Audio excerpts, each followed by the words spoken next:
próxima palestra, que se intitula Relação entre Direito e Medicina, o Dr. Oswaldo Simonelli. Ele é advogado atuante no Conselho Regional de Medicina desde 2002, chefe do Departamento Jurídico do CREMESP de 2005 a 2015 e mestre em Ciência da Saúde. Por favor, doutor.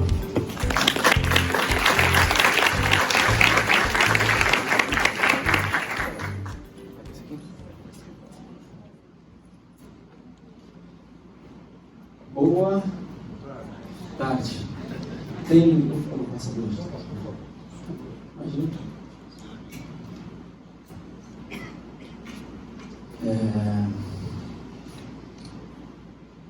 Primeiro, claro, tenho que agradecer o convite que me foi feito para estar aqui hoje.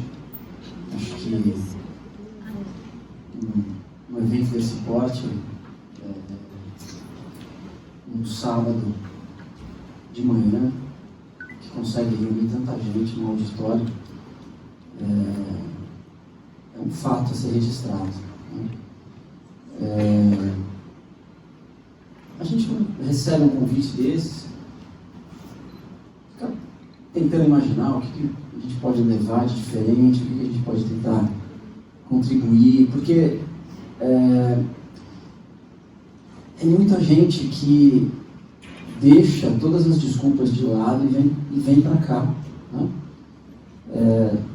Se a gente parar para analisar friamente, todos vocês que estão aqui hoje teriam aí uma série de desculpas totalmente plausíveis e aceitáveis para não estar aqui hoje, né? Todo mundo tem os seus compromissos de família, e sábado é um dia que a gente tira para ficar um pouquinho da semana corrida. Teríamos uma série de desculpas muito boas, né, para poder não estar aqui. E vocês estão. Então, isso já é muito, mas muito importante na carreira de vocês. E isso mostra a importância que é a gente debater esse tema, a importância que é a gente conseguir reunir. Eu infelizmente, não consegui chegar desde o início.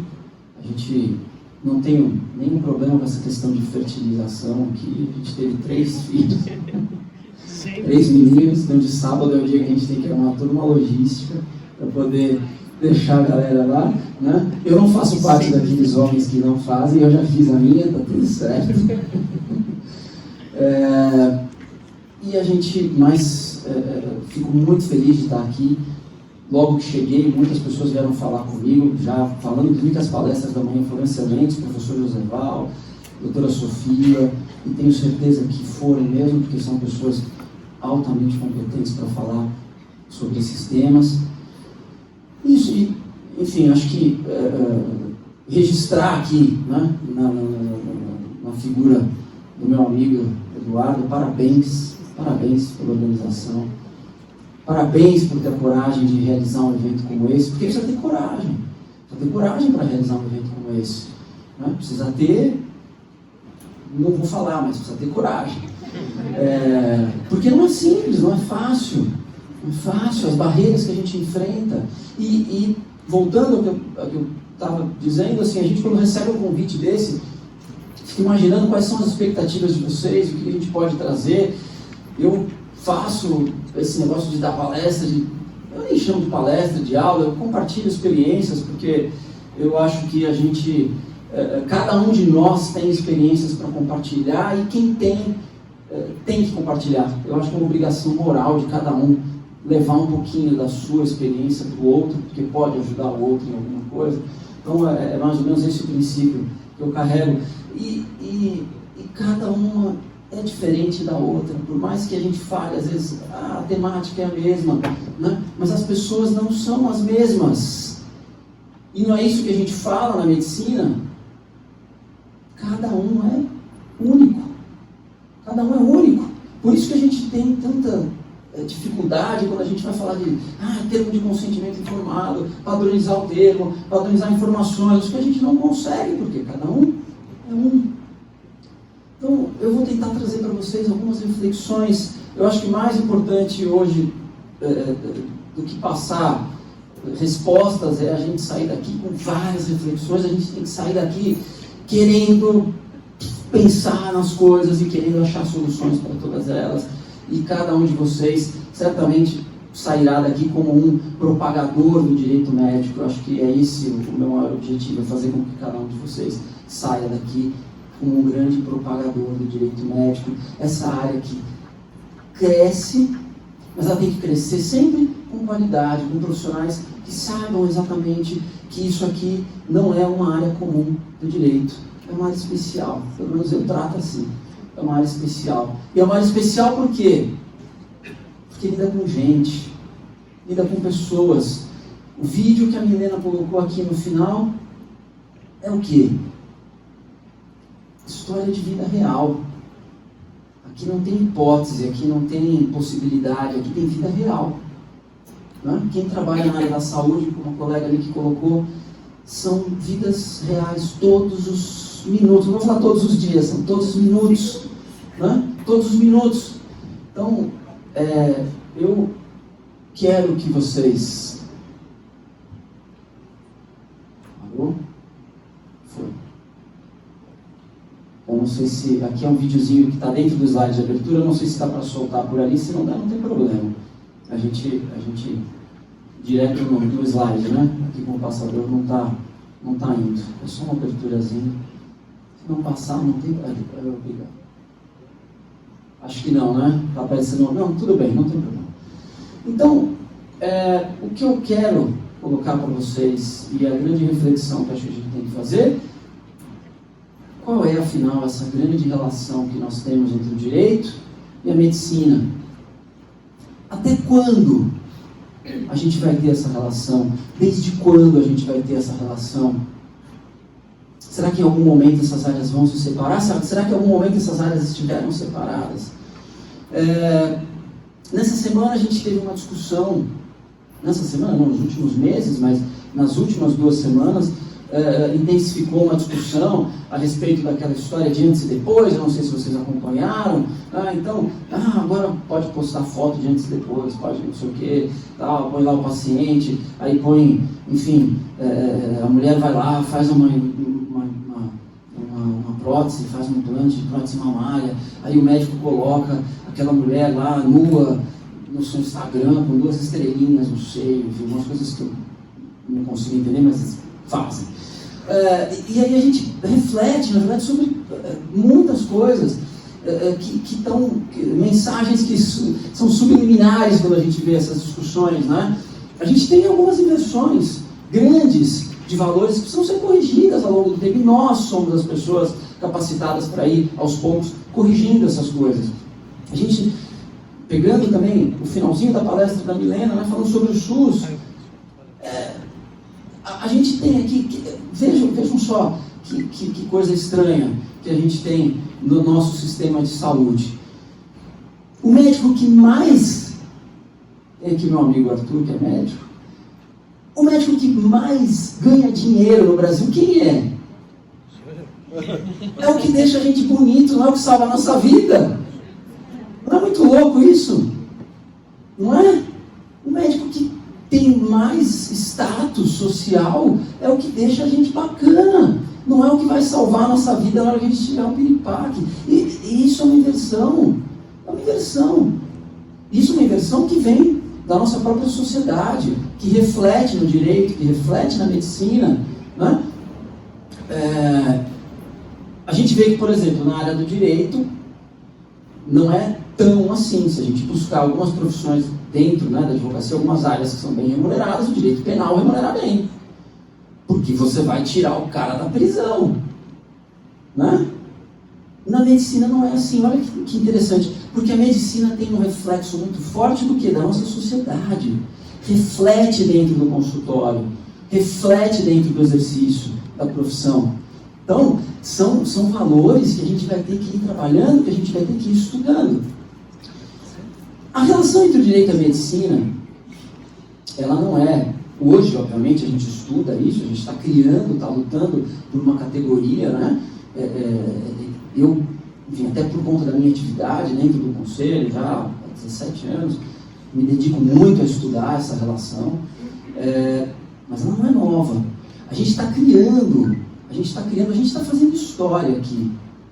Cada vez que a gente consegue reunir uma quantidade de pessoas interessadas numa área do direito que até então, há poucos anos atrás, nem se falava, a gente está criando, a gente está fazendo história.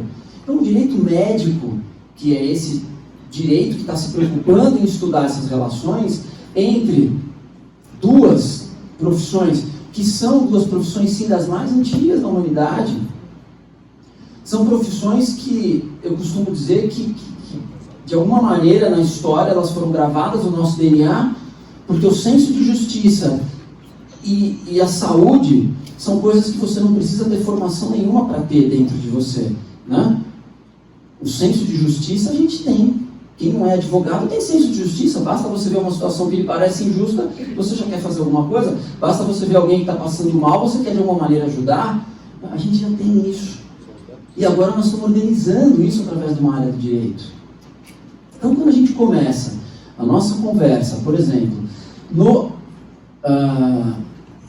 decorrer da história da humanidade, a gente vê que sempre houve uma preocupação em colocar o direito próximo da medicina, em colocar as regras de direito perto do exercício da medicina. A primeira codificação que a gente tem da história, que é chamada o Código de Hammurabi, a gente teve outras, Código de Ur-Nahor, enfim, tal, mas a primeira codificação de fato estabelecida através do que a gente conhece hoje, organizado dentro de algo que poderia se chamar de código, foi o Código de Hammurabi, mais ou menos 1600 a.C. Essa pedra bonita aqui é onde ele está, onde o Código de Hammurabi foi esculpido, ele foi registrado numa pedra. Essa pedra está no Museu do Louvre. O direito médico ainda não me possibilitou ir ao Louvre conhecer, um dia eu irei, mas está lá. E aí já tinha responsabilização do médico, já existia uma preocupação em cima do ato médico. Então, se o médico, por um acaso, tratasse alguém de uma grave ferida, tal, e matasse, ou abrisse ali uma incisão, uma lanceta de bronze, perdesse o olho, tal, cortava-se as mãos. Porque era a forma de responsabilização da época que recaía sobre o próprio corpo da pessoa. Então, era uma espécie de justiça em que não se tinha a ideia de responsabilização patrimonial que foi construída ao longo dos anos. Então, mas existia o quê? A preocupação em que a atividade médica tivesse, de alguma maneira, uma responsabilização jurídica. Então, nada mais é do que a relação entre o direito e a medicina. Depois a gente teve... Eu vou por esse aqui primeiro, depois eu volto. Aí a gente tem, na verdade...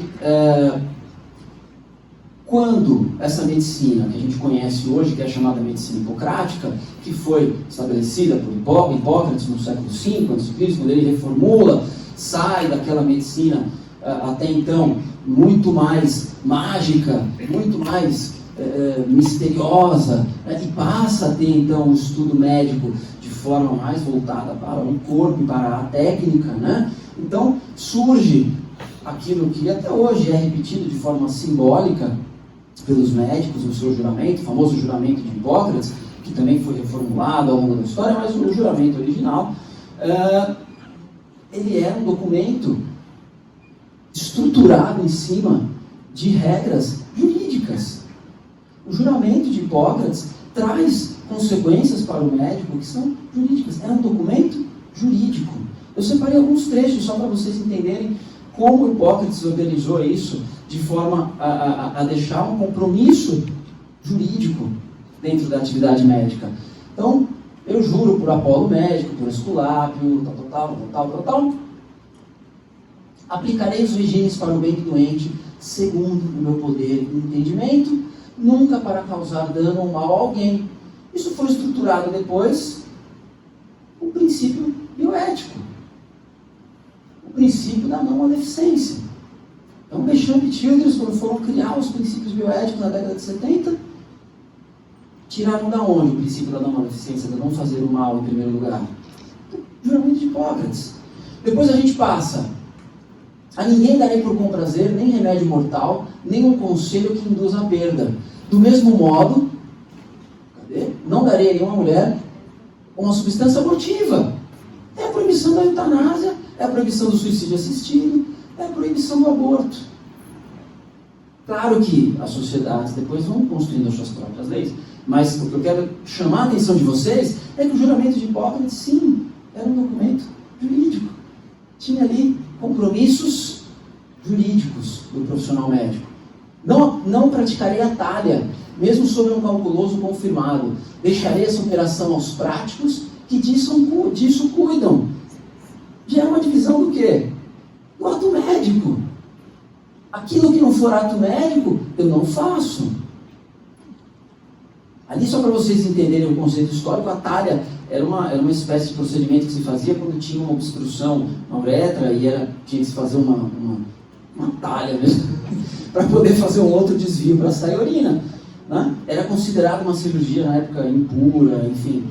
E o médico não fazia. Quem fazia essas cirurgias? Era o cirurgião barbeiro. Porque nessa época existiam os cirurgiões barbeiros. Sim, barbeiros que faziam cirurgias. Tinha um ofício, que era a barbearia, e também faziam procedimentos cirúrgicos. Então, já era uma divisão do ato médico. Aquilo que não for estritamente do ato médico, o médico não deverá fazê-lo. Em toda casa, aí entrarei para o bem dos doentes, mantendo-me longe de todo o dano voluntário, de toda a sedução, sobretudo dos prazeres do amor, com as mulheres ou com os homens livres ou escravizados. Isso é regra do quê? Relação médico-paciente. Está no Código de Ética até hoje, essa vedação. Está no Código de Ética. Então, já eram regras claras sobre a relação médico-paciente. Aquilo que a gente estuda hoje na relação médico-paciente, e eu particularmente defendo que tudo que a gente vai discutir de direito médico, absolutamente tudo, tem que passar primeiro pela relação médico-paciente. É ali que a gente vai ter as bases para compreender e, se possível, modificar tudo aquilo que a gente acha que pode ser modificado dentro do direito médico. É na relação médico-paciente. Praticamente todos os assuntos que a gente vai tratar de direito médico, a gente vai ter que em algum momento fazer a desconstrução desse assunto e chegar na relação médico-paciente. E chegar, qualquer um deles, reprodução assistida, a base tem que estar na relação médico-paciente. Né? A judicialização da saúde. A judicialização da saúde não começa no judiciário, ela começa onde? Na caneta do médico. Se não tem a caneta do médico, não começa nada. Então, a base de tudo isso que a gente está falando é a relação médico-paciente. E é uma relação que já está estabelecida no próprio juramento de Hipócrates. E, por fim, aquilo que dentro da relação médico-paciente é a base de tudo, aquilo que no exercício ou fora do exercício da profissão e no convívio da sociedade eu tiver visto ou ouvido, que não seja preciso divulgar, eu conservarei inteiramente secreto. Sigilo profissional. Essa é a grande base da relação médico-paciente. Sem sigilo profissional seria impossível se estabelecer uma relação médico-paciente. Porque ela só se estabelece a partir do momento em que há um grau elevado de confiança. E essa confiança só se torna possível quando você tem a convicção, quando você tem a certeza que a regra geral é que tudo que está sendo discutido e conversado ali não vai ser divulgado a ninguém. Então, essa é a base da relação médico-paciente. Essa é a base da discussão. E está lá, no juramento de Hipócrates. Então, a relação entre o direito e a medicina não começa hoje. Não começa agora. Começa muito antes disso. Muito antes disso. A sociedade sempre teve essa preocupação em estabelecer essa ligação entre o direito e a medicina. Porque são duas profissões que, quando você tem, de alguma maneira, um abalo, toda a sociedade sente. E a gente sente hoje isso no dia a dia. A gente sente, a nossa sociedade hoje sente. Quando a gente estava falando aqui de SUS, né? O SUS é o nosso grande projeto de saúde. Aliás, é o melhor projeto de saúde do mundo. Não há projeto de saúde no mundo que tenha a mesma estrutura jurídica que o SUS. E por isso as dificuldades de implantação. Eu acho que a gente vai conseguir um dia implantar o SUS da maneira que ele deve ser implantado. Agora, a gente tem que entender que sim, os desafios vão ser enormes. E isso não se resolve com 30 anos, com 40 anos, isso se resolve com 100 anos, porque é o maior plano de saúde do mundo. Não tem, é muito fácil quando a gente compara o nosso sistema de saúde com o da Inglaterra. A Inglaterra cabe no estado de São Paulo, você já põe a Inglaterra. Então, assim, não se compara. O sistema norte-americano não se compara com o nosso SUS. Não se compara, até porque lá você tem que contribuir. Se você não tiver o cartão social, você não consegue fazer nada, você não existe nos Estados Unidos. Então, não se compara. Então, a gente tem as nossas críticas, claro, porque as críticas fazem parte do processo de construção. Mas a gente tem que entender que o SUS ele veio em 88, mas não é para a geração de 88, não é para a geração de 90, é uma geração muito mais na frente. E eu tenho fé que ele vai ser implantado, justamente porque o SUS é feito de pessoas que acreditam no SUS. Porque se você não acredita, você não trabalha no SUS. Eu falo porque eu comecei minha carreira antes do Conselho, até como assessor jurídico da Federação e do Sindicato das Santas Casas aqui do Estado de São Paulo. Então foi ali que eu me apaixonei pelo direito médico, eu comecei a visitar Santas Casas do Estado inteiro. E se você não acredita no SUS, você não trabalha nele, é simples assim. Não tem jeito, porque vai ficar assim, vai ficar mês sem receber, o mês não vai ter 30 dias, vai ter 45 às vezes. Então, enfim, fecha parênteses, eu às vezes viajo, tá, gente? Mas eu volto. E aí, enfim, para a gente fechar esse ciclo de ideias a respeito da relação entre o direito e a medicina, a gente vai no próprio texto bíblico. Olha só, o texto bíblico trata, sem nenhuma conotação religiosa, respeitando todas elas que estão presentes, mas a Bíblia diz em alguns momentos a responsabilidade de cada um de nós a respeito daquilo que a gente faz no nosso dia a dia, certo? Nós somos responsáveis por aquilo que nós fazemos, tá? E na medicina não é diferente. Então, quando é que isso tudo começa a se modificar de fato? Quando é que a gente começa, então, a chegar naquilo que a gente enxerga hoje como relação entre direito e medicina? Quando é que isso começa, de fato, a ganhar um corpo diferente e chega no que a gente estuda de direito médico nos dias atuais? Isso começa a se estruturar, então, na época do Império Romano. Na época do Império Romano, quando, enfim, eu na época que me formei, tinha direito romano na faculdade, não sei se ainda tem na faculdade de direito hoje em dia, porque o direito romano passa a ser, então, a base principalmente codificada e se separa então daquela ideia de responsabilização que recai sobre o próprio corpo. A gente sai daquela ideia, né, da lex talionis, da lei de talião, da justiça que era uma chamada justiça retributiva, você tem que pagar exatamente com o seu próprio corpo, e passa a surgir então o conceito de patrimônio. Você passa a ser responsabilizado no limite daquilo que você tem de patrimônio. Essa ideia começa lá atrás, começa no direito romano com a lex Aquilia, que é o que foi depois incorporado no nosso Código Civil de 1916. O Código de 16 é um código estritamente romano. A base dele é todinha do direito romano. O de 2002 depois foi reformulado, saiu um pouquinho, passou a ter mais a cara da nossa sociedade, mas o Código de 16 era um código eminentemente baseado no direito romano. E surge então a chamada culpa aquiliana. A culpa aquiliana é a estrutura que a gente tem de culpa hoje. Negligência, imprudência e perícia. Isso surge no direito romano, com a chamada lex Aquilia, certo? E aí começa a se pensar cada vez mais numa estrutura maior de interligação entre o direito e a medicina. A gente passa a ter responsabilização em várias esferas. Aqui no Brasil, em 1957, vem uma lei, a Lei Federal 3268, que diz: a partir de agora, a medicina é uma profissão regulamentada. Então, a Lei 3268 de 57 cria os conselhos de medicina no Brasil, como uma autarquia federal, um órgão público, fiscalizador da atividade médica, julgador, disciplinador. E aí a gente passa a ter uma estrutura, então, de responsabilidade administrativa do médico.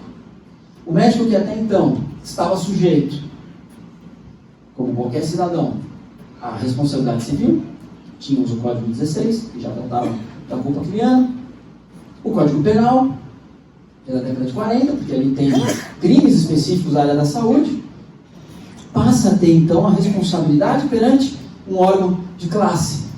E aí essa relação entre o direito e a medicina, essa relação de responsabilização pelos atos profissionais, passa a ser estruturada, então, num tripé. Responsabilidade civil, administrativa e penal. A administrativa, quando se criam os conselhos, ela passa a ser ética. É essa a responsabilidade? Ética. Porque o profissional também pode estar sujeito a outras formas de responsabilidade administrativa se ele for vinculado, por exemplo, a um serviço público. Se ele tem um vínculo estatutário, enfim, o mesmo seletista, mas ele tem um vínculo, e aí ele pode responder pelo mesmo ato também no seu serviço público. Mas o que a gente acaba tendo de estruturação, então, é esse tripé: a responsabilidade civil, a responsabilidade ética e a responsabilidade penal. E aí a gente cria, de maneira concreta, na nossa estrutura brasileira de normas, esse biônio entre o direito e a medicina de forma concreta. E aí não é só entre o direito e a medicina, mas o direito e a saúde, porque as profissões da área da saúde também possuem os seus conselhos de fiscalização. Já foi falado aqui pela manhã da responsabilidade odontológica, né? Porque essa é uma estrutura que o Brasil resolveu adotar. Então a gente tem essa estrutura de conselho de fiscalização sob a forma de ente do Estado. Então, é o Estado que fiscaliza. Os conselhos de fiscalização são órgãos públicos, são autarquias federais. E eles têm esse poder conferido pela lei que os cria de efetivamente... Tranquilo, viu, gente? Eu dou palestra para médicos, isso aí toca a cada 5 minutos. Não tem problema, não. Não é, Arthur? Fiquem tranquilos.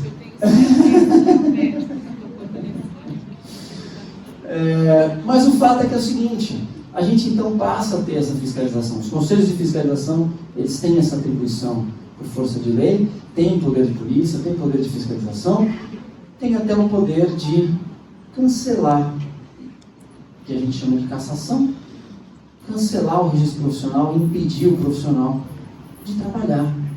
Então, é uma responsabilidade que o Estado cria para um ente descentralizado, quer dizer, então, uma autarquia, a administração pública federal indireta, para fazer essa fiscalização.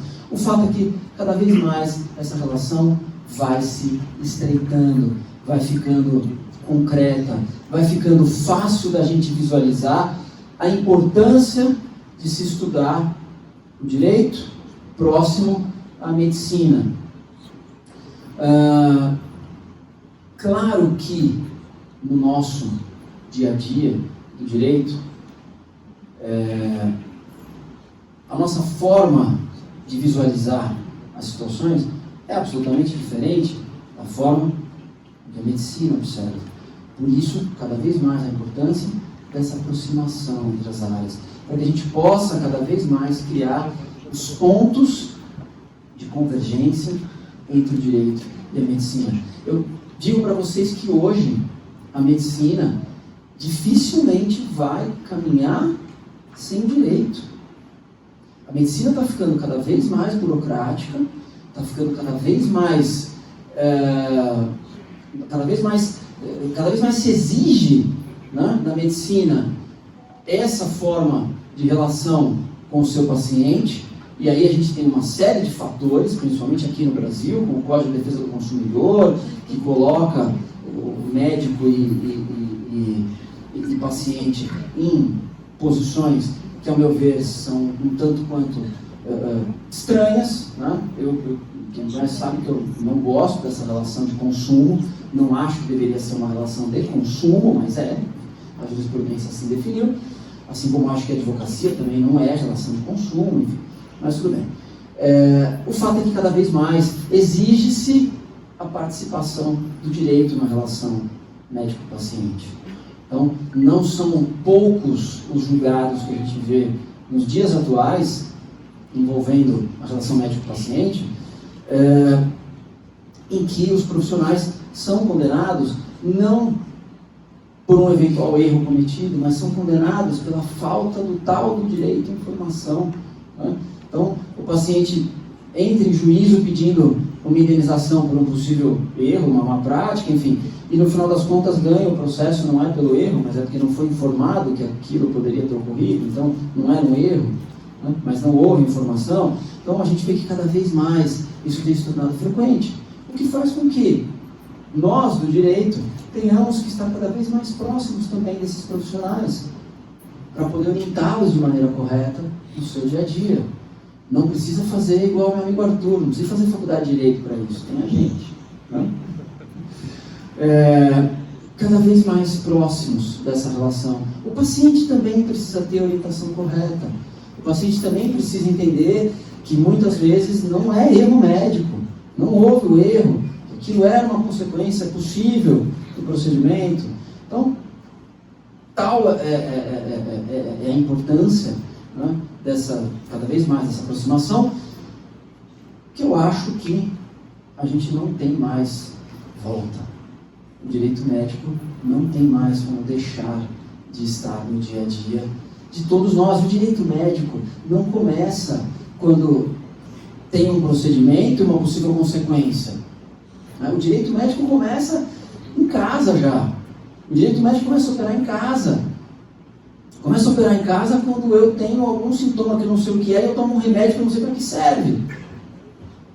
Né? Porque eu acho que, não precisa confessar, mas acho que quase todo mundo já fez isso alguma vez. E aí a gente vai, e o sintoma não melhora, aí você vai para o hospital, para o pronto-socorro, e aí você não conta para o médico que você tomou aquela medicação, né? E aí o médico, num ato quase espiritual, tem que descobrir o que você tem. Porque de repente aquela medicação que você tomou vai ter piorado algum outro sintoma. Então o direito médico não começa ali. O direito médico começa naquelas orientações básicas, né? De automedicação. Aquilo já é direito médico. Quando a gente fala da automedicação, a gente já está falando de direito médico. Porque ele começa ali, dentro da nossa residência, começa dentro da nossa vida particular. Então, cada vez mais a gente tem que falar sobre ele. Para tentar dar algum dinamismo, assim, eu separei alguns casinhos que aparecem no dia a dia para a gente fazer rapidamente aqui alguns exercícios mentais, para ver o que cada um pensaria a respeito deles, para a gente poder entender melhor essa relação entre direito e medicina.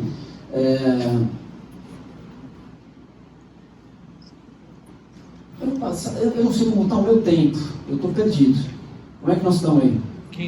15? Então eu vou falar rapidamente sobre isso. Isso aqui é uma visão muito, muito específica que eu tenho a respeito da questão do erro médico, porque eu acho que o erro médico ele não é causa, ele é consequência. Tá?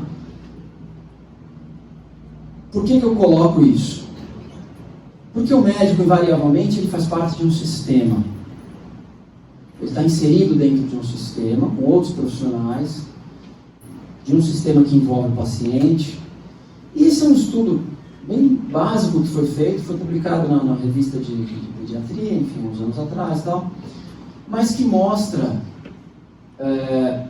o que eu acho que a gente deveria começar a trabalhar em termos de análise dessa relação, que é a visão sistêmica do erro médico. Enquanto a gente não fizer isso, a gente não vai resolver o problema do erro médico. A gente continua vendo o número crescente de ações por erros médicos, a gente continua vendo notícias diárias a respeito do que se cataloga como erro médico, mas o que a gente vê é que pouco se age na causa do erro médico. A gente não tem uma visão sistêmica do erro médico. Nos Estados Unidos, por exemplo, Hoje está se discutindo uma questão que está tratada sob o nome lá de Full Disclosure. Não sei se vocês já ouviram falar. O Full Disclosure, se a gente fizer uma tradução meio literal, assim, é como uma abertura ampla, abertura total. Alguns hospitais, principalmente os universitários, estão testando essa possibilidade de Full Disclosure. O que é isso? De maneira bem resumida, quando você tem um possível erro médico, uma possível má prática, você tem um departamento dentro do hospital que já cuida disso. O que significa isso? Você vai chamar o paciente ou a sua família, ali você tem profissionais que são capacitados para lidar com essas situações de erro, o hospital já tem um fundo de reserva para esses possíveis erros, e vai chamar e dizer, olha, erramos. Acontece. Infelizmente, tem um percentual X de erros, tal. E nós estamos abrindo aqui exatamente onde nós erramos, por que nós erramos, não queremos errar mais. Temos aqui um fundo de indenização para poder cobrir as despesas decorrentes desse erro. Né? Então, Quando você fala em erramos, é individual ou coletivo? Coletivo. Justamente pela visão sistêmica. Por isso que eu comentei no início. O erro médico não é a consequência, o erro médico não é causa, ele é consequência. Muitas vezes consequência do quê? Segundo o estudo que foi feito aqui. Está publicado no Cielo, tá? Fatores ambientais em que o médico está inserido, barulho, agitação, calor, estímulos visuais, fatores psicológicos, tédio, ansiedade, fatores fisiológicos, fadiga, sono, uso de drogas, álcool, sobrecarga de trabalho, doenças. Quer dizer, existe um contexto que favorece a ocorrência do erro médico. E enquanto você não trata esse contexto, você não corrige. Você vai errar de novo. O fisiológico, você fala o paciente ou o médico? Médico que não tem tempo para descansar. O hospital tem que observar isso. O médico o médico que faz 3, 4 plantões seguidos em hospitais diferentes. Né? Isso tudo tem que ser analisado sobre um contexto sistêmico. É uma visão de sistema. E isso, a gente que é do direito tem uma cabeça um pouco mais bem preparada para enxergar isso. Essa visão sistêmica, porque o direito é sistêmico. Né? O direito não é isolado, é sistêmico. Só um ponto da parte fisiológica. Claro. A técnica de enfermagem, quando faz o recebimento do paciente pré-operatório, ela faz todas essas perguntas. Nem sempre é respondido pelo paciente. Tá. E o contraponto é que deveria ser falado isso com o médico também, porque ele é o ato de fazê-lo. Sim, é uma boa, sim, claro. É uma visão sistêmica. Você tem a gente tem muitos checklists que são feitos voltados para o paciente. A gente não tem checklists voltados para os profissionais da saúde, por exemplo. Isso é uma visão sistêmica. É você entender o todo. Então, a gente não consegue... Peraí, não, fala. Se houvesse um checklist, talvez eles não tivessem nem agido. Sim, você tem profissional que naquele dia não vai estar capacitado para fazer. Então, quem detém esse ato é uma chefe de sala. Sim. Se ela não autorizar a abertura da sala, o médico não pode operar. Sim, exatamente. Então, isso eu quero, como eu falei para vocês, são reflexões que envolvem a relação entre direito e medicina que a gente tem que trabalhar. Porque não faz sentido, por exemplo, você ter um jurídico dentro de um hospital que fique só trabalhando de maneira reativa. Processa, defende. Processa, defende. O advogado tem que começar a olhar esses processos com um olhar um pouco mais diferenciado e ver aonde de fato esses erros estão surgindo e propor soluções preventivas. A gente sai do direito reativo e vai para o direito preventivo. Não? Deixa eu só, por favor, as perguntas vamos concentrar. A gente vai abrir no final, né? Tá bom. Melhor. Vamos Foi me pedindo para ser no final. Tá bom, melhor. Vamos lá. Então, são algumas reflexões que eu trago para vocês começarem a fazer no dia a dia de vocês, começarem a trabalhar isso junto com as pessoas que estão solicitando aí os préstimos dos senhores a respeito dessa atuação. Eu acho que assim, ninguém gosta de processo. Vamos lá, né? A gente é advogado. Se a gente pudesse resolver tudo de uma maneira extrajudicial, seria até mais simples na nossa vida. Mas, de fato, ninguém gosta de processo. O médico não gosta de ser processado. O paciente não gosta de processar, porque você está processando porque teve um dano. Ninguém gosta de ter dano. Então, a gente tem que começar a trabalhar um pouco mais essas questões, uma visão sistêmica do direito médico. uma visão que envolva todo o sistema. Quando a gente fala do SUS, né? O que é o SUS? O SUS é um sistema. O SUS é um sistema. O SUS não é só atendimento médico, o SUS não é só... ele é um sistema. Então a gente tem que aprender a colocar cada vez mais o olhar no sistema, porque a partir da visão do sistema, talvez a gente consiga começar a corrigir algumas distorções, certo? Os planos de saúde, eles fazem parte de um sistema, certo? E é um sistema, o que é a ANS? Agência Nacional de Saúde? Não é? Suplementar. Mas hoje ela é praticamente a principal. Deixou de ser suplementar. Ou seja, tem alguma coisa errada no sistema. Então a gente precisa começar a pensar nas soluções do sistema. Vamos ver rapidinho aqui. Meu tempo já está acabando. Algumas hipóteses para discussão. Essas são hipóteses que chegam no dia a dia para a gente lá. Eu modifico algumas coisas para deixar mais emocionante. Algumas não são tão emocionantes. Mas para a gente poder exercitar e ver o que será que eu faria numa situação como essa. E isso normalmente assim, é tão interessante porque a gente vê que as pessoas pensam diferente. E o que significa isso? É que não é fácil atuar no direito médico. É uma delícia, mas não é fácil. Por quê? Porque são pessoas diferentes, são vidas, são histórias de vida, e cada um tem uma forma de enxergar isso. Então, as decisões são muito rápidas. Né? As decisões são rápidas. O médico não tem 15 dias úteis. Né? O médico não tem. O médico não tem. Ele não tem 5 dias úteis para embargar e pegar um esclarecimentozinho a mais. Não tem. É tudo muito rápido, é tudo muito dinâmico. E a gente tem que entrar nesse dinamismo. Senão o direito médico não vai funcionar. A gente tem que entrar nessa dinâmica da área da saúde. A área da saúde é muito rápida. É muito rápida. As coisas acontecem num piscar de olhos. Então, quando a gente passa a entender o tamanho da responsabilidade que a gente tem, é que a coisa vai ficando cada vez mais interessante. É que a gente vai descobrindo o que é de fato e como é de fato trabalhar nesse direito médico. Que é apaixonante, mas é complexo. Então, esse é um caso rápido. O médico termina a consulta, prescreve um medicamento ao paciente. No receituário, escreve 50 mg dia. Aí o farmacêutico, na hora que vai vender, fala assim, tem alguma coisa errada. 50 mg? Olha, a dose máxima em média é 10. E fala ao paciente, normalmente o máximo que se dá é 10. Você tem certeza que são 50? Não é melhor você voltar lá, falar, confirmar isso com o médico? Esse é isso mesmo? E o paciente diz, não, meu médico receitou, é isso que eu vou tomar. Vai ficar bravo com o farmacêutico que se mexer na receita do médico. E vai para casa e toma, e morre. E morre. E aí? E aí? A pergunta é, o que vocês fariam? Então, é assim, e aí? Como é que fica na situação? Porque a gente tem, aí a gente começa a ter que fazer o quê? A gente tem que desconstruir o caso para poder descobrir aonde a gente acha alguém responsável por alguma coisa, se é que alguém é responsável por alguma coisa. Certo? Então, assim, vocês acham que o médico é culpado?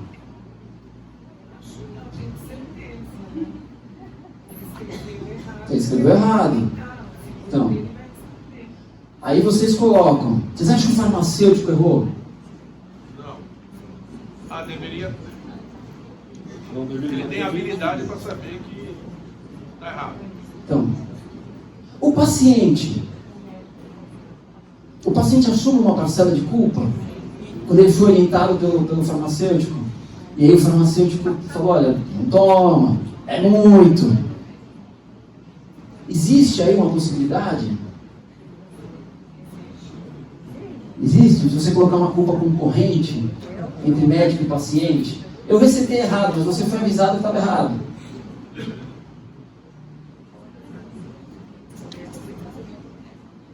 Não é fácil, né?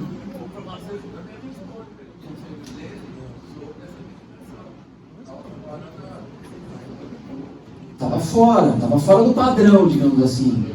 Mas ele também não conhece o histórico do paciente Pode ser que o médico, vamos complicar, tenha feito essa prescrição off-label. Todo mundo sabe o que é off-label? Não? Rapidamente, off-label é quando você tem uma medicação que está registrada na Anvisa para um determinado fim e o médico prescreve para outro fim, porque ela também tem uma eficácia para outros tipos de tratamento, por exemplo. O exemplo clássico do off-label é o Viagra.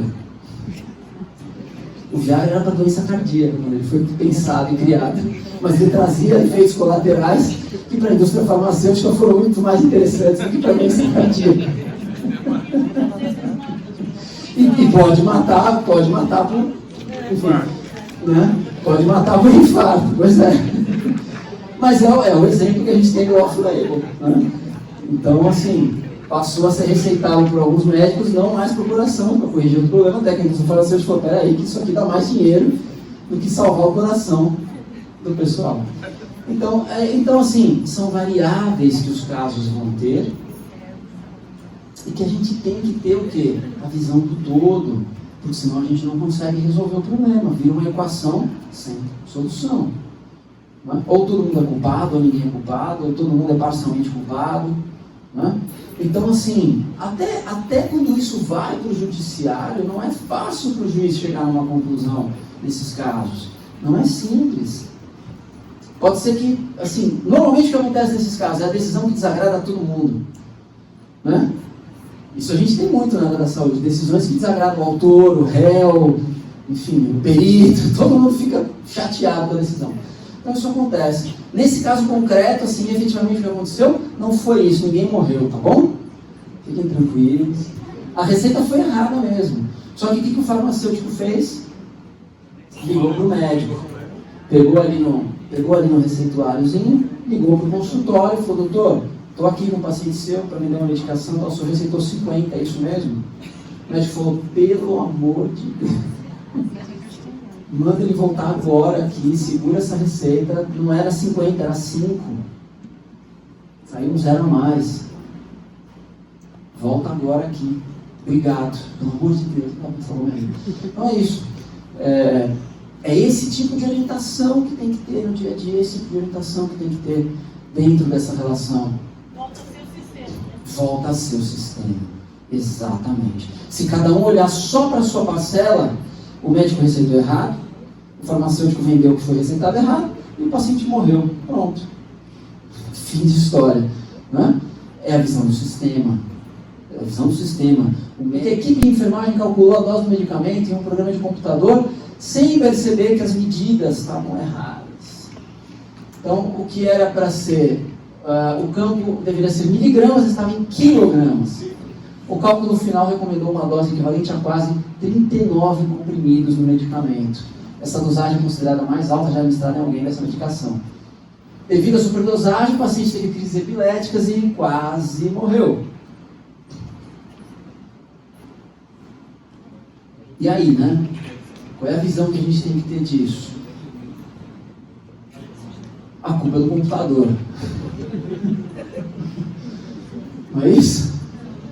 Processa lá a IBM. Nitidamente houve uma falha. Na hora de se calcular ali na calculadora do programinha do software, não se observou que foi calculado de maneira equivocada. Mas aí o que eu coloco para vocês é uma outra reflexão que a gente tem que trabalhar bastante quando a gente fala de responsabilidade profissional. O dano. Por quê? Porque, infelizmente, alguns erros acontecem em todos os lugares. Tá bom? Ninguém aqui precisa levantar a mão para dizer que já perdeu um prazo, mas não é isso. Mas, infelizmente, todos esses erros acontecem. A questão é saber a capacidade que os profissionais têm, por isso eles têm esse nome, profissionais, né? Para saber como lidar com o erro e transformar o erro eventualmente até num acerto. Né? Então, essa é a habilidade profissional. É muitas vezes conseguir transformar o erro em um acerto.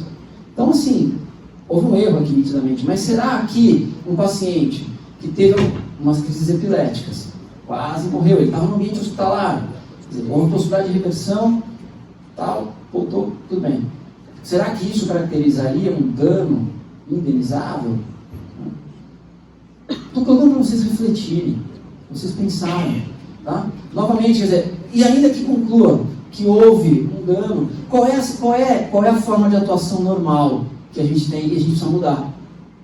A atuação normal é o hospital detectar, houve o erro, agora nós vamos ser processados, então vamos descobrir de quem foi o erro, manda embora imediatamente aquela enfermeira e está tudo bem. E ninguém vai saber por que o programa mudou na hora de fazer a contagem de miligramas em quilogramas, certo? Então assim, eu vou, já me deram aqui o alerta do fim, é que a gente vai, o direito médico ele tem essa capacidade, acho que se fosse uma palestra tributária vocês estariam dormindo. O direito médico tem essa capacidade de manter a gente acordado. Não, brincadeira. É que isso é uma comparação que eu costumo brincar, assim, que quem vem para o direito médico tem que gostar de gente, quem não gosta de gente faz direito tributário, está tudo certo. Lá não tem gente, tem só números, livros, cálculos, fórmulas, matemáticas e tal. Aqui tem que gostar de gente, se não gostar de gente, não adianta estar aqui. Enfim, eu espero que eu tenha conseguido trazer algumas reflexões para vocês. Tinha mais alguns aqui, a gente vai ter a oportunidade de discutir. Né? Eu sou um fã do Steve Jobs, enfim, não só pelo iPhone, não é isso não que facilitou muito a nossa vida, mas pela própria história de vida dele, né? Enfim, era um cara meio maluco, mas era um cara que principalmente amava muito o que ele fazia. Eu acho que essa é a principal mensagem que ele deixou pra gente. Ele amava o que ele fazia. Não tem nada a ver com o direito médico, não. É só a forma que a gente tem de encarar essas coisas. Né? A gente vai ter obstáculos, uma porrada deles. No direito médico a gente vai sofrer? Vai. A gente vai do céu ao inferno em poucas horas? Vai. Porque quando você recebe a incumbência de conseguir um medicamento para um paciente, você quer conseguir. Né? Porque você sabe que você tem um paciente que precisa. Quando você vê uma família que quer ter um filho, né? Você compra aquela briga, você compra aquela paixão. E acho que esse é o grande diferencial do direito médico. Então, assim, só para encerrar, o que eu queria pedir para vocês agora era para que a gente assim, desse assim, mas levantasse até e desse uma salva de palmas para esse evento, para essa organização. Porque não é fácil fazer acontecer um evento como esse. Então, assim, eu parabenizo demais o pessoal da organização. Demais. Não vou deixar que aconteça só esse, vocês vão fazer o segundo, o terceiro, o quarto, o quinto, o 10º, o 20º congresso. Certo? E eu vou fazer questão de estar aqui em todos eles, sentado ali assistindo. Porque a gente precisa de eventos como esses, se a gente quer que o direito médico vire o que eu imagino nos meus delírios e devaneios aqui, ele vai virar um dia. A gente precisa de eventos como esse. Então, por favor, gente, aquela salva de palmas assim, como se fosse a última da vida.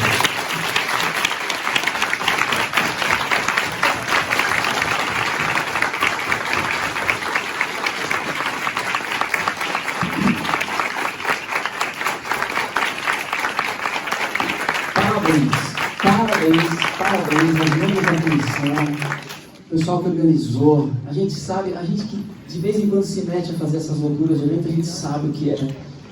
São noites e noites sem dormir mesmo, para não ganhar nada, né? Para não ganhar nada, a gente faz porque gosta, a gente faz porque é isso. Quando a gente faz o que a gente ama, dá certo, não tem como dar errado. Quando a gente acredita naquilo que a gente está fazendo, dá certo. Por isso que eu deixei no finalzinho essa mensagem do Steve Jobs, porque é isso. Dá certo, galera, dá certo. Só tem que acreditar. Vai ter um momento que a gente, não aguento mais direito médico, não entra um cliente, não quero mais. Vai entrar, faz com paixão, faz acreditando que vai funcionar. Tá bom? Vamos às perguntas. Meu nome é Carlos Reginaldo. Cadê? Meu nome é Carlos Reginaldo. A palavra que eu anotei aqui é anamnese. Aquilo que realmente os médicos hoje não dão muita importância. Algumas atividades como pediatria, mesmo a endocrinologia, e alguns, eles gastam muito tempo. Mas minha filha é médica e ela estudou na França e também, e a gente verifica que no Canadá, no americano, eles dão muito importante, tanto é que o médico tem que fazer psicologia para exercer a atividade médica. Aqui, às vezes, a gente vê algumas atividades que é urgente, perigosa e, na verdade, apressa e o médico não estuda muito o caso do paciente e é isso que, às vezes, gera o erro médico. Então, esse é o problema que deveria estar dando importância a esse estudar o histórico e trabalhar pela prevenção para depois entrar com a ação. Sim. Assim, é uma análise empírica, tá? Eu nunca fiz um estudo específico sobre isso, vou falar o que eu observo. Isso é um problema da formação médica no Brasil, problema da academia médica. O médico não é preparado nos bancos acadêmicos para nenhum tipo de situação como essa burocrática que a gente tem hoje da medicina. E aí que eu falo da questão da contribuição do direito na medicina. E caligrafia, né? A caligrafia hoje vai diminuindo, porque está cada vez mais digitalizado o negócio, né? Mas ainda tem caligrafia muito ruim, ainda tem. Mas e aí eu acho que entra muito da nossa contribuição. Por quê? Porque a gente sabe fazer anamnese como ninguém. É estranho isso, né? Mas a gente sabe. Porque para a gente entrar com uma ação, a gente faz uma anamnese jurídica enorme. Enorme. A gente faz o que? A gente pesquisa jurisprudência para ver se aquele caso está relacionado com o que a gente vai entrar, para ver se tem chance de êxito, qual é a chance da gente ganhar, tal. É uma anamnese. É uma anamnese jurídica. Então, cada vez mais aí entra a importância dessa relação para a gente passar esse tipo de visão. Claro que o que eu mais ouço dos médicos em si é o seguinte: não dá tempo. Não dá tempo. Porque eu trabalho no sistema público, as consultas, enfim, não consigo nem saber o nome do paciente, a gente cai aonde? No problema de novo do sistema. Oi? Só que a partir do momento que a gente começa a aceitar esse tipo de... Acho que a bateria está faltando. A partir do momento que a gente começa a aceitar esse tipo de situação, e muitas vezes o médico não tem noção do tamanho da responsabilidade dos atos dele sob o ponto de vista jurídico. E isso é um problema sério. Eu concordo contigo. Eu acho que temos que... E como você falou, quer dizer, algumas atividades como pediatria, enfim, tem essa necessidade.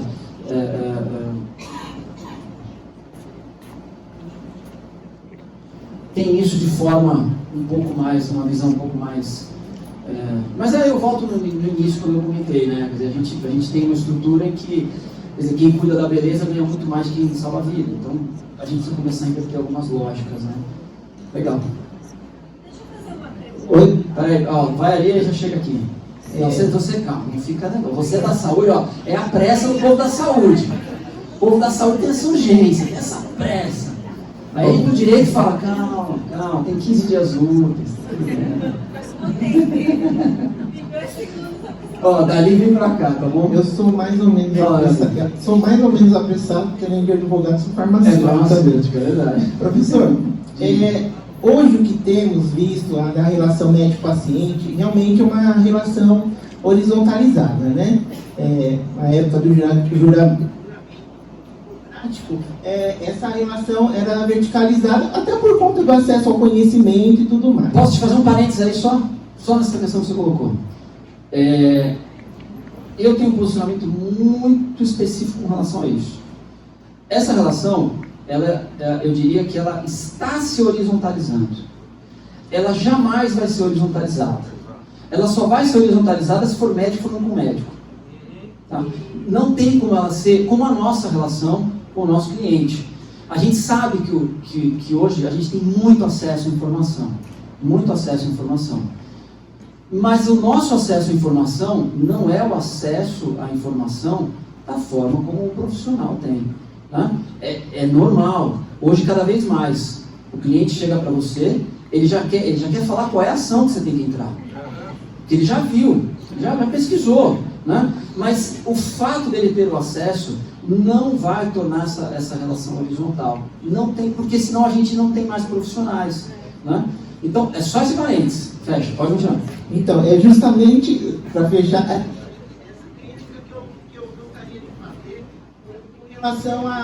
Com relação à resolução 2232, agora de julho de 2019, que estabelece a questões da recusa terapêutica e pelo paciente e a objeção de consciência pelo médico.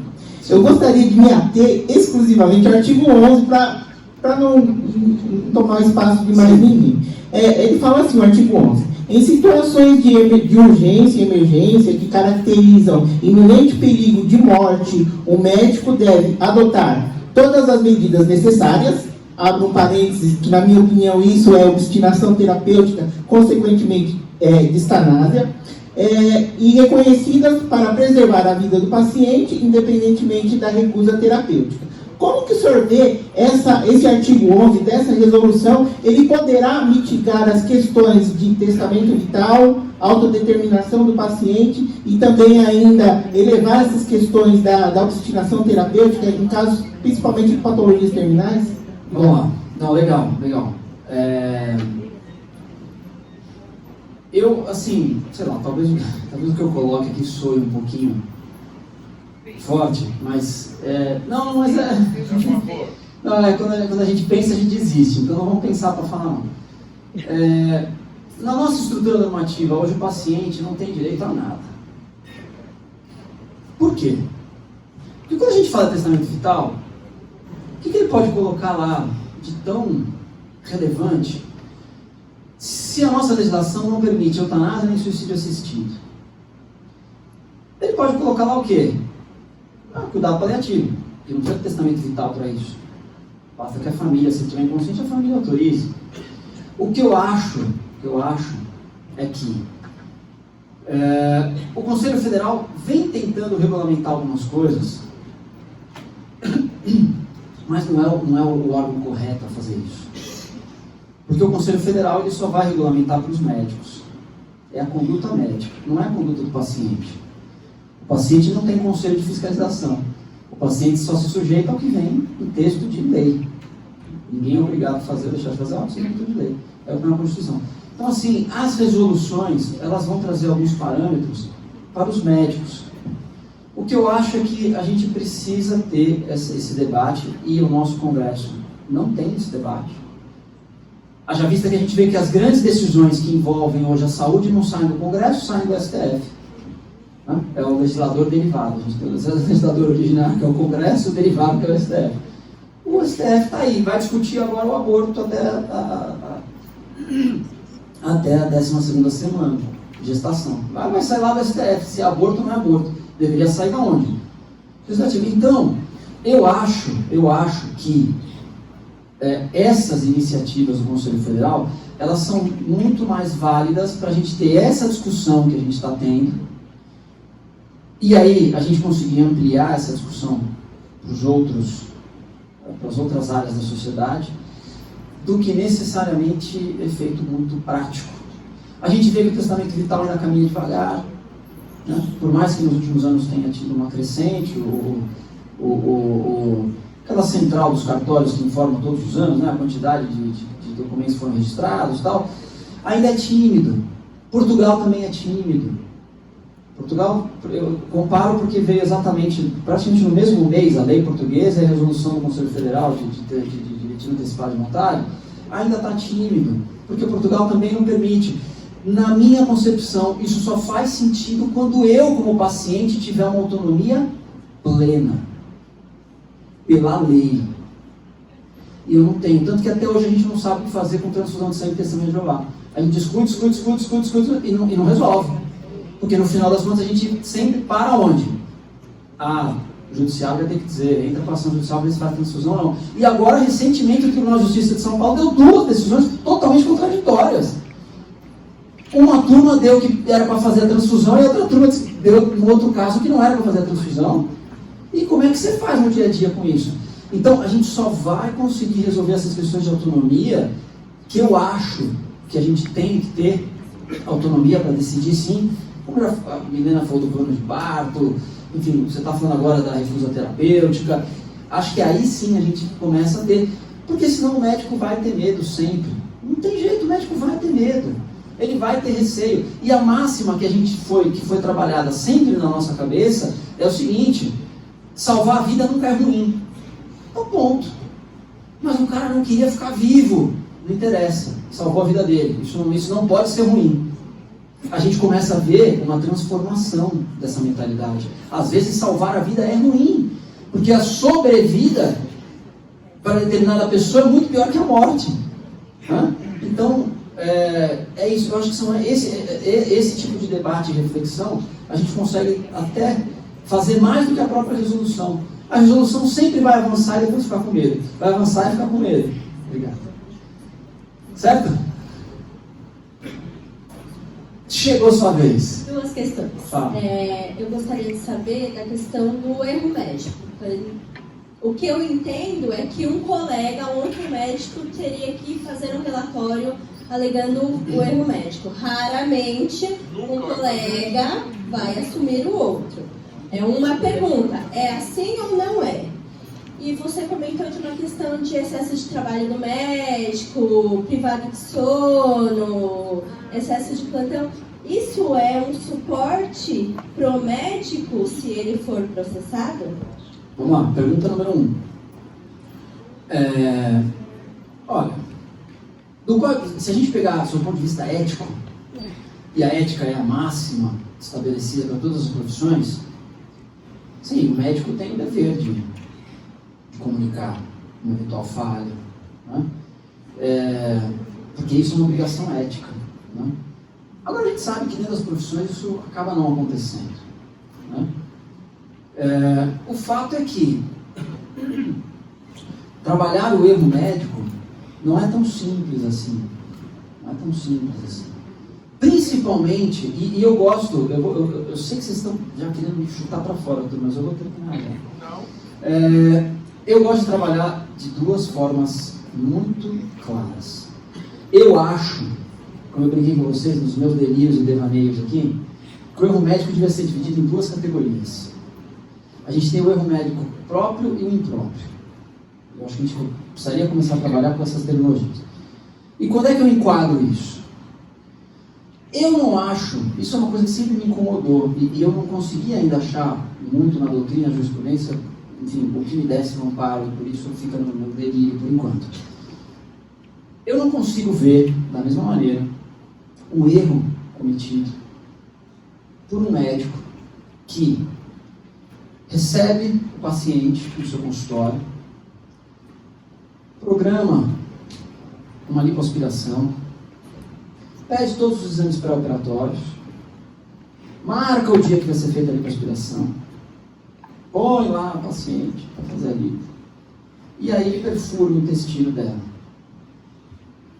Eu não consigo enxergar esse erro como aquele médico que está no setor de urgência e emergência do hospital e recebe um motoboy politraumatizado, né? Que não dá tempo de fazer nada, não sabe nem o nome dele, né? E aí acaba cometendo um erro numa prática ali.